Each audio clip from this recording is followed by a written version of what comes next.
She Said, He Said is sponsored by Times Media Company and Lee Enterprises. Our show is recorded each week at Creative Space Place Studios in Hobart, Indiana. You're listening to She Said, He Said with Karen and Jerry Davidge, a potpourri of everything that has to do with relationships and the baggage that comes with it, because there's a lot to unpack. Welcome to She Said, She Said. This is a special Mother's Day edition of She Said, He Said. I am here with my wonderful, she's a queen icon legend. Her name is Allison Thomas. We've known each other. How long have we known each other? Oh my gosh. 20 years. 22 years, I think. Yeah, 22 years. Absolutely. Okay. And so how do we know each other? Oh gosh. Well, back in whatever, it would have been, 2001 or so, this lovely, beautiful woman with two very, very young children moved in, 2 houses down And then from I us. moved in next to her. I'm just kidding. You moved in 2 doors down from us. That's right. So we were neighbors, but then our, sorry, I hit the mic. I'm a novice. So our boys, our sons, became friends. And so we had this wonderful little ritual where, we would, because the boys were only 2 at the time, and then 3, 4, 5, they were little. So they would play at each other's houses, but we would walk them back and forth. And when we would drop off or usually pick up our kids from end of playtime, it was like a little conversation. And so we started to get to know each other. And then our conversations got longer and longer and longer. And longer. So when I would pick up my son from your house after gaming, they knew as soon as Bobby's mom was going to come to the door, I would be talking to Mrs. Thomas for a good 2 hours. Oh, yeah. Yeah, Absolutely. it ended up being like, it was an hour, 2 hours. Easy. Yeah. Oh, I'm sorry. So the theme of the show is Mother's Day. And we are both mothers. Yes. And we are not new mothers. No. And we're not grandmothers. No. We're right in between. Okay. So we have gone through sleepless nights, terrible twos, awful middle schoolers, high school, and oh my gosh, college, except for Josh, who's still... Yes. My youngest is still in college, but oldest is graduated, and as I like to say, he has a job and his own insurance. And isn't that great? I remember you telling me many, many years ago, and it's so true, you do not raise your children to live with you when they're 40. And Absolutely that is words not. to live by. Sure, and that's kind of goes bigger into a parenting philosophy that we always had.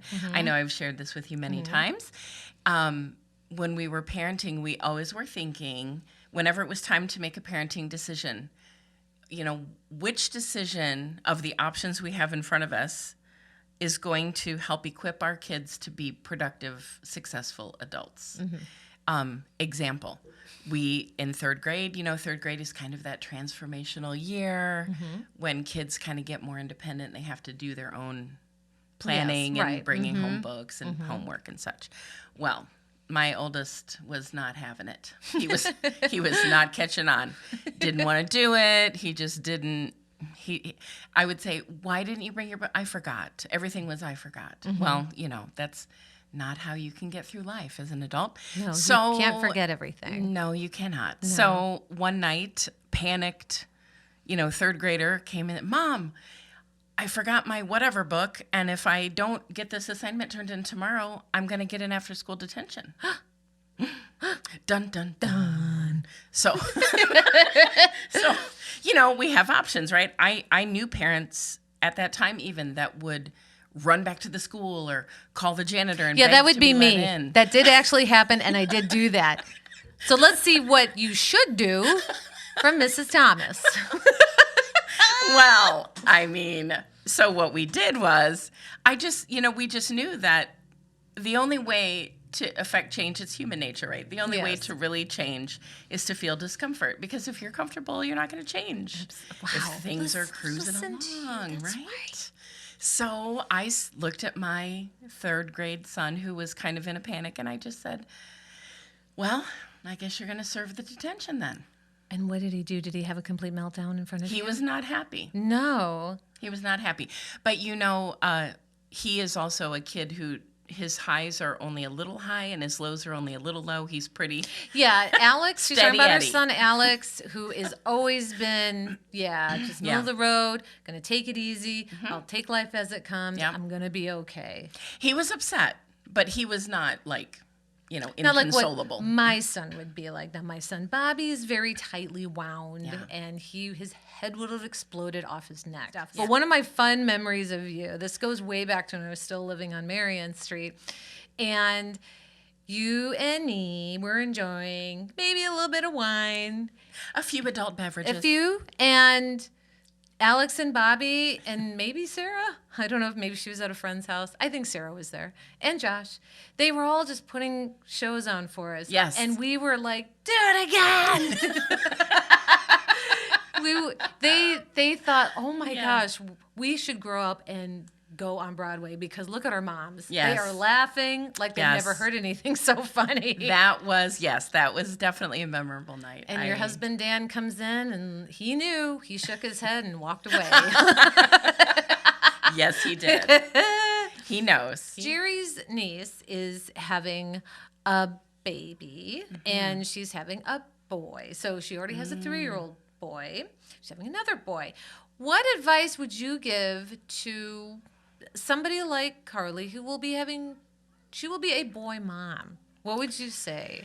Oh, boys. Don't invest in lamps. Yes. Expensive lamps. That's number one. No, seriously. Forgo the need for nice things around your house. My boys when they're young are just so physical. Yes. They're just so physical. And there's wrestling and there's basketball and there's shoving into walls and there's slamming doors and there's running from down the hallway into the bedroom and jumping on the bed. They destroyed me. I didn't destroy anything. No, not you. Of course not. Multiple lamps, multiple picture frames, many, even a coffee table. Oh my 4 bed frames, Karen. 4. 4 bed frames. Yes. I'm not kidding. So I would say, first of all, there is a very special bond between moms and their boys. Yes. And enjoy that because that is wonderful. But you just sort of have to, I think, accept the fact that things are going to get destroyed in your house. And probably buying a white couch is probably not going to be a great idea. No.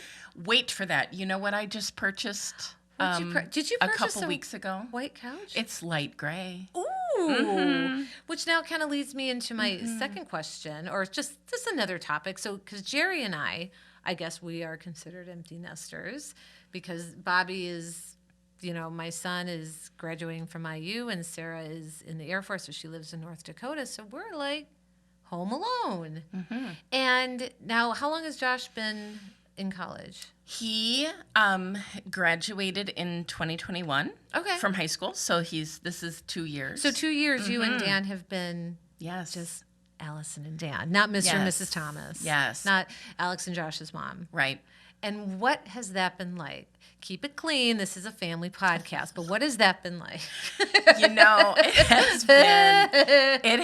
It's been wonderful, I have to say. Now, I'm going to say this. There was an adjustment. Of course. When you have kids and your whole, my boys both played football and football is like any sport, very all-encompassing and many things to do and many places to go and things to see with all of your kids' things. But it's really been wonderful. But I'll tell you, I think the secret to good empty nesting, starts when you have the child, when you have a baby.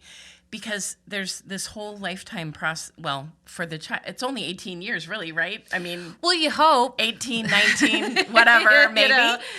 Sometime in their early 20s. Right. I don't know. Sometime. Hopefully, they're going to leave at some point. We love them. We do, but you got to get a job and yeah. Yeah. They got to go on. So, but good empty nesting means that you don't lose your. I don't think this is a word, but couplehood, is that a word? No, I think that's a word. Okay. Yeah. That you make an intentional decision that you're not going to lose your couplehood in the process because kids will overwhelm you and you will not some parents, it's very easy to not only lose yourself, but to lose your spouse, your partner, your couplehood. Yes. And I think in the whole scheme of life, we only, let's say 18 years. Okay, we have a kid for 18 years, really, when they're living full time with us. That's so short, right? Yes. It's such a short If you look time. back on it, it really is. But when you're like covered in puke in the middle of the night, or when you're stuck in traffic trying to get to your kid's game, this is never going to end. But you're absolutely right. 18 years is a very short amount of time. It's very cliche to say that it's short and you don't have, but it's true. It is true. It's true. It's so true. And so the thing of it is, you had a life and an identity and a couplehood. Most people, anyway. Maybe not everyone, certainly, but before kids, and then you're gonna have it after kids. Hopefully. Yes. But if you lose the couplehood in the process, then you have nothing. Like the kids leave, and what do you have? Sorry, I Keep bumped sitting the her mic. mic. I know. I'm getting very animated. But what do you have? Exactly. And so a good empty nesting situation means that you haven't lost your partner along the way. Like you always still like Dan. You love Dan, but you Yes. also like Dan. Yes, I like him. He's cool. Everybody loves Dan. If you haven't met Dan, you should meet Dan because he's the best. He's the bomb.com. He You people really still say that. I am so old. I just said the bomb.com. I am old too. I don't know what are they saying. He's 100. He keeps it real. I don't know what they say. It's very silly. But seriously, now did you and Dan kind of realize that, or was Yeah. that just something that went organically? No, we talked about it. Really? Yeah, we did. Just like we talked about the fact that we were raising adults, not children, and we needed to instill good, help them become productive adults. That was an intention. Really? And not losing our couplehood was an intention. Absolutely. That is wonderful. You don't really hear that because it's like you say, because parents really suck the life out of you. You just have nothing left of you at the end of the day. They do. If you let them, they are little vampires. They will are. take it all. They will take it all. They Yeah. will grow as big as the room you let them occupy. Right. You're amazing. Oh. Oh my gosh. Didn't I tell you she's a Queen Icon legend? Wow. I mean, Yeah. It was interesting. I remember you telling me years ago you even planned their birth so they wouldn't be, like there would be no cutoff problems when they started school. Yeah. Yeah. They were both born in Yes, February. they were both right? born in February. My husband's a teacher, so we You knew, have to say that, yeah. summers. So it was like, okay, we have this many weeks probably of like maternity leave, and then the summer. So neither of my kids had to go to daycare until they were like 6 months old. That's which amazing. That's very fortunate. Oh, yeah. That's very fortunate. And we were lucky to be able to do that for Yes. many reasons. Many people can't, but we did. We had intention. Now, all that being said, yes, we thought we knew some things, and then they were born, and we found out we didn't know anything. But How long were you married before you had kids? we were married for, oh my gosh, Dan will die if I get this wrong. We 5 years. See, Anyway, yes, 6 years. You were married 6 years before 6 years. Okay. Okay, so you're married 6 years before you had your boys. Yes. I did not know that. 5 See, years. I'm learning these things. I'm doing math in my head, Karen, furiously. It was I 5 could see years. smoke coming out of your ears. 5 years we were married before we had children. How long did you date Dan before you Oh got gosh, married? we dated for 6 years, I think, before we got married. Yeah. Wow. Yeah. So we had a long time You sure together. did. We had a long time together, and maybe that's part of why we developed Why a you strong work. couplehood, right? Well, I think it's great advice for anybody going into having kids, because you see the opposite a lot. You see a lot of parents living vicariously through their kids, which that isn't good. Which then will keep. See, okay, so me and my friend Allison, when we talk, we go off on all these tangents. We talk about all these subjects. So buckle up, Buttercup, because we're gonna go into this next topic. Both your boys played organized sports. Yes. Okay. Yes. So. And they played for Valpo, and Valpo's a big football town, high school football. Go Vikings! They won the state championship. That's awesome. Yes, they did. So, how did you? But you see it where parents, moms and dads, will live vicariously through their kids. Oh, yes. Did we ever? Yes. Yeah, that's such And how did you avoid that pitfall? I don't know how we avoided it, I guess. Because I would think it would be easier to kind of... It is. And we saw it all the time. And we were there to see our boys play and be supportive of the team. And, you know, there's a big difference between cheering for your team and cheering against the other team, or cheering for your team versus cheering for your child. Well, I don't know. I think it's just your boys knew you were there. Your boys Always. knew that you supported their endeavors playing football. And I think that's really, at the end of the day, that all that matters. It is. Our younger son, you know, had a unfortunate end. But again, this goes, so the story will go back to the, you know, adult skills that you're teaching your kids. So he, you know, both my boys played football from 7th grade. So yeah, the big football family. He was in his senior year, and he really had come into his own. I mean, he had such desire. Oh my gosh, he loved football so much, so passionate. Yes. And he loved to play, and he loved his team, and he loved what he was doing. And they loved him. And they loved him. He was just great. He was great. It was wonderful to watch. There's nothing better as a parent than seeing your kid do what they love. Yes. Oh my gosh, it's the best. Yes. So anyway, it was senior year, big game. He was just the beginning of the game, he was just on fire. Like, big play, huge, you know, cheering. And then all of a sudden, he made a cut and he fell to the ground. And sure enough, he tore his ACL. Oh. First game of senior year. No. Yeah. Yeah. Oh, how heartbreaking. It was horrible. It was that moment as a parent that you dread more than anything. Yes. And they brought him off the field, and any sport parent knows this moment.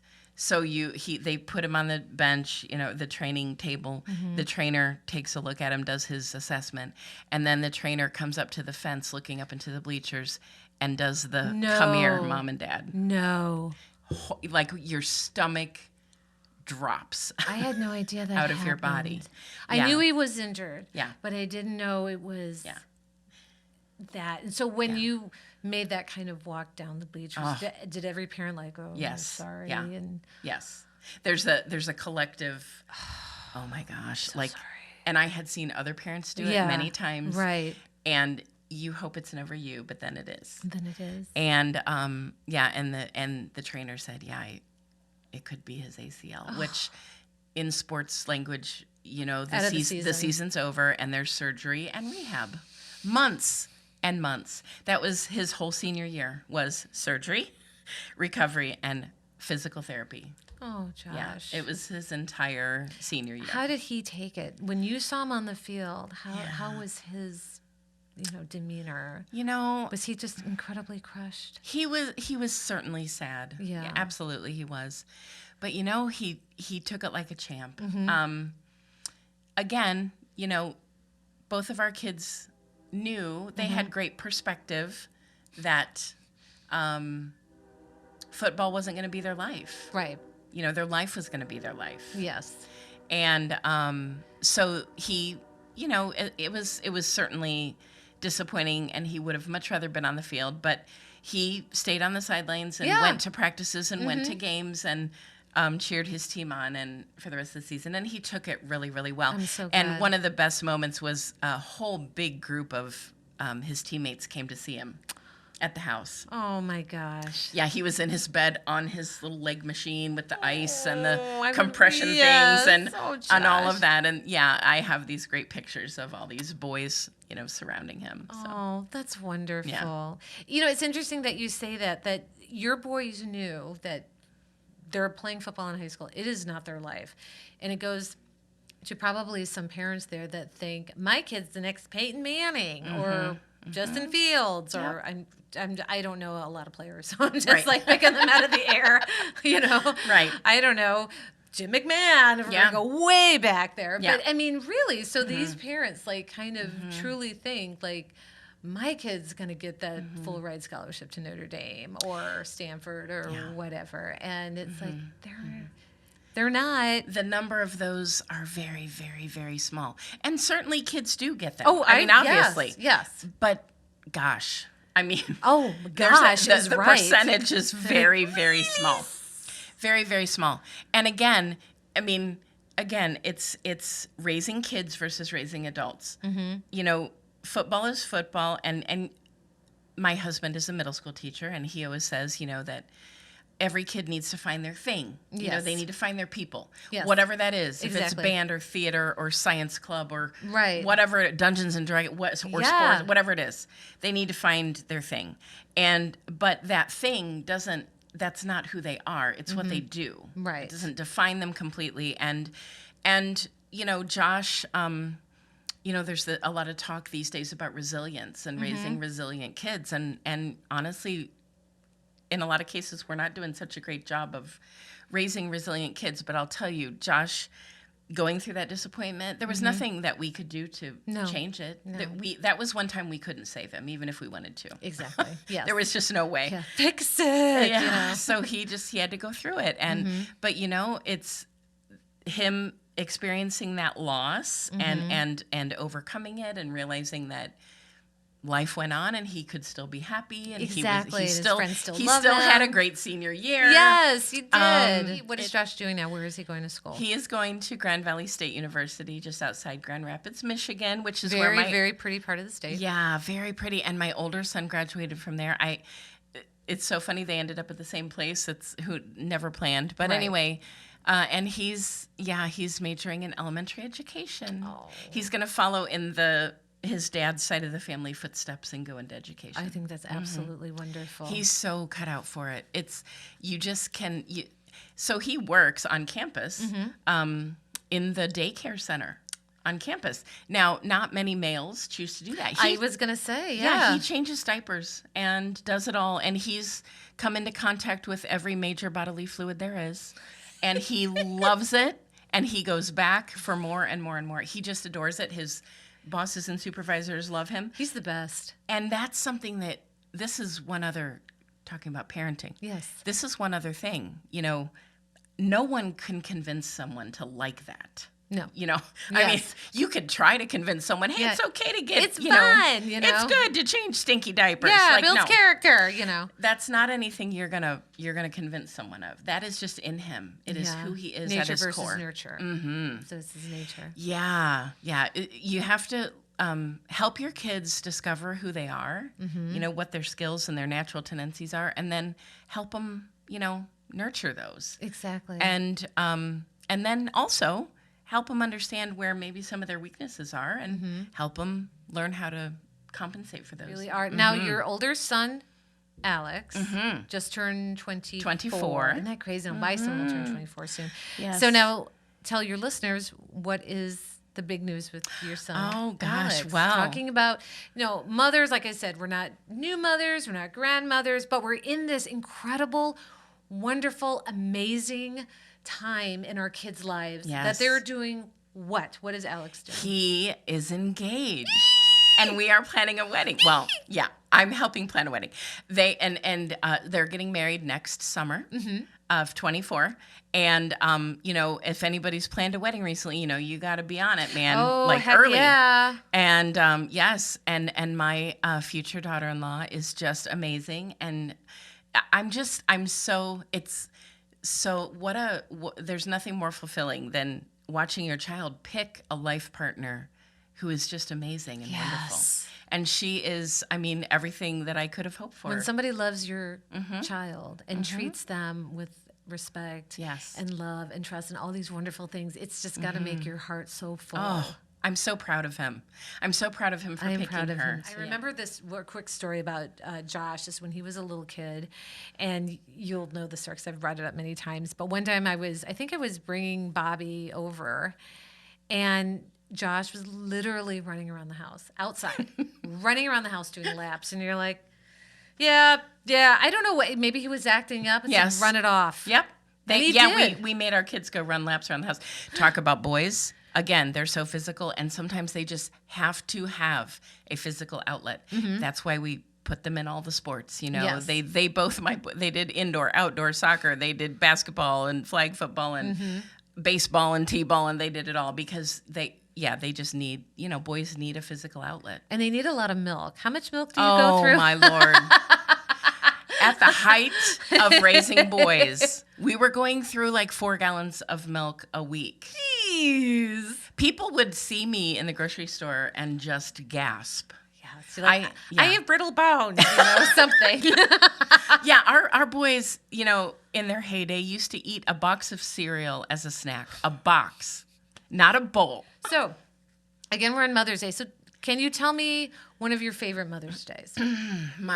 This is so easy, Karen. Oh, good. Yes, my most favorite, my absolute, not even a contest favorite Mother's Day. In fact, it's so funny, Dan and I were just talking about this probably 2 or 3 weeks ago.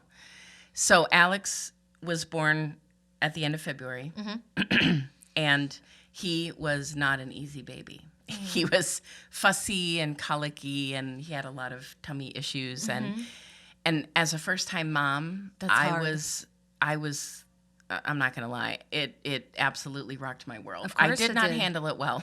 Looking back, I'm sure I had postpartum depression that should have been treated. Me too. Yeah. And it wasn't. So I was white knuckling it every day, like just, Sure. and the sleep I'm deprivation. supposed to love my kid. I'm supposed to be happy. This is supposed to be so great. Oh my gosh. And I remember thinking to myself, he doesn't love me. Why doesn't my baby love me? I'm his mother. Right. Why doesn't he love me? So February, March, April, May. So he's now, 3-ish, 4 months old almost. Mother's Day, Sunday, we were getting ready to go to church.